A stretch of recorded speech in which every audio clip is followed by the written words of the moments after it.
बंगाल में इस बार चुनाव नहीं, बल्कि सत्ता का सबसे बड़ा महासंग्राम हो रहा है।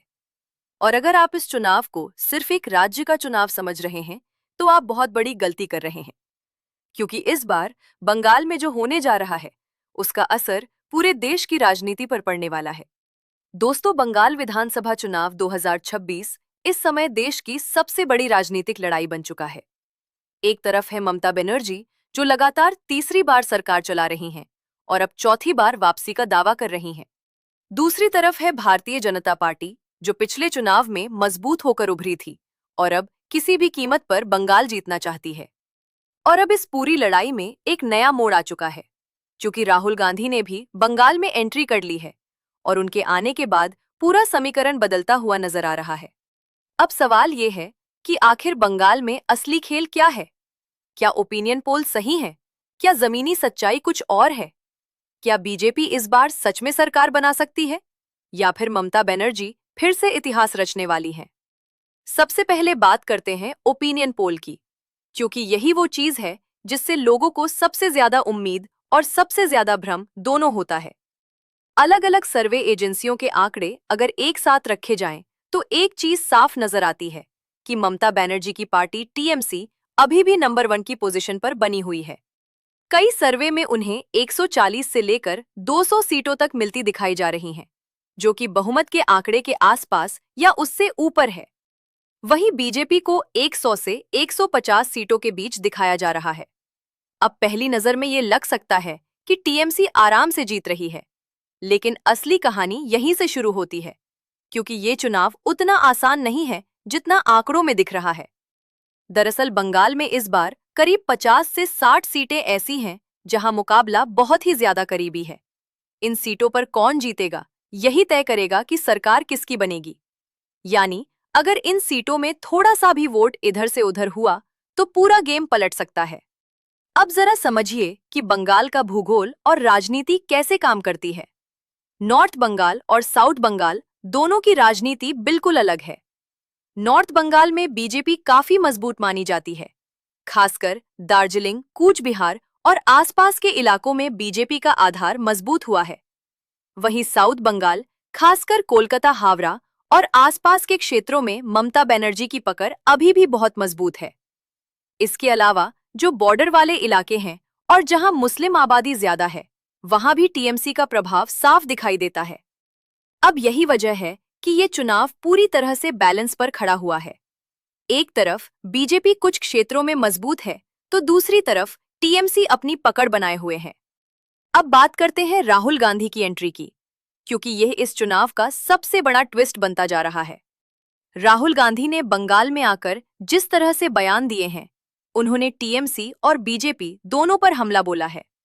उन्होंने टीएमसी पर तानाशाही का आरोप लगाया और बीजेपी पर संविधान खत्म करने का आरोप लगाया। अब सवाल ये है कि इससे फायदा किसे होगा? क्या कांग्रेस मजबूत हो रही है? देखिए, सच ये है कि कांग्रेस अभी भी बंगाल में बहुत बड़ी ताकत नहीं है, लेकिन राहुल गांधी की एंट्री से उनका वोट शेयर थोड़ा बढ़ सकता है और यही सबसे बड़ा गेम चेंजर बन सकता है। क्योंकि जब कांग्रेस का वोट बढ़ेगा, तो वो वोट कहीं न कहीं टीएमसी से कटेगा, और जब वोट कटेगा तो उसका सीधा फायदा बीजेपी को मिल सकता है। यानी राहुल गांधी भले ही सीधे तौर पर जीत न दिला पाएं, लेकिन वो चुनाव का समीकरण जरूर बदल सकते हैं। अब समझिए बीजेपी की रणनीति क्या है। बीजेपी इस बार बहुत ही प्लानिंग के साथ मैदान में उतरी है। उनका पूरा फोकस उन इलाकों पर है जहां वो पहले से मजबूत है। नॉर्थ बंगाल में बीजेपी लगातार अपनी पकड़ मजबूत करने की कोशिश कर रही है।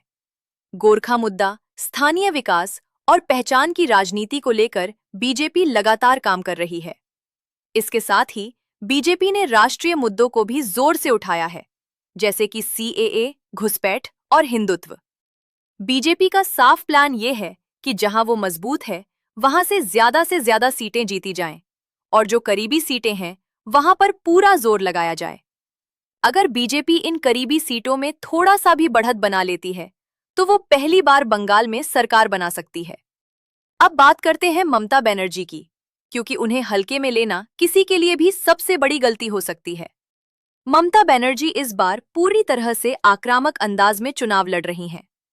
वो बीजेपी को बाहरी ताकत बता रही हैं और खुद को बंगाल की असली आवाज के रूप में पेश कर रही हैं। उनकी सबसे बड़ी ताकत उनका जमीनी नेटवर्क है। उनके पास महिला वोट बैंक है, मुस्लिम वोट बैंक है और ग्रामीण इलाकों में उनकी मजबूत पकड़ है। इसके अलावा उन्होंने कई सरकारी योजनाओं के जरिए लोगों से सीधा कनेक्शन बनाया है, जिसका फायदा उन्हें चुनाव में मिल सकता है। अब बात करते हैं उन मुद्दों की जो इस चुनाव को तय करेंगे, क्योंकि आखिर में चुनाव जनता के मुद्दों पर ही लड़ा जाता है।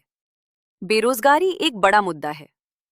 भ्रष्टाचार के आरोप भी लगातार लग रहे हैं।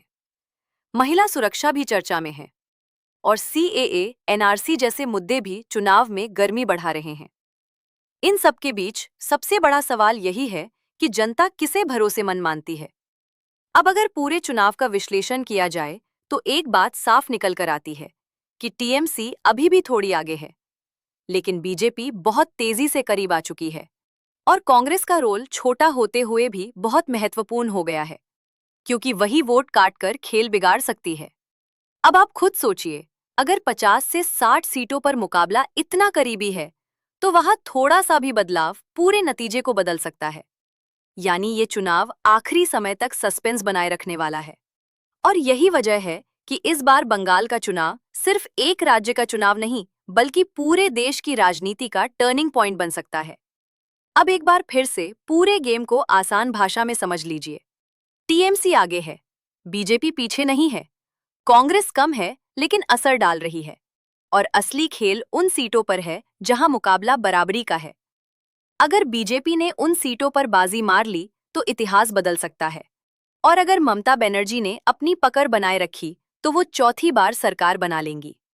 तो दोस्तों, अब आपको समझ आ गया होगा कि बंगाल में इस बार मामला कितना बड़ा है और क्यों पूरा देश इस चुनाव को इतनी ध्यान से देख रहा है। अब आप बताइए, आपको क्या लगता है, इस बार बंगाल में कौन जीतने वाला है? ममता बनर्जी या बीजेपी, या फिर कोई बड़ा उलटफेर होगा?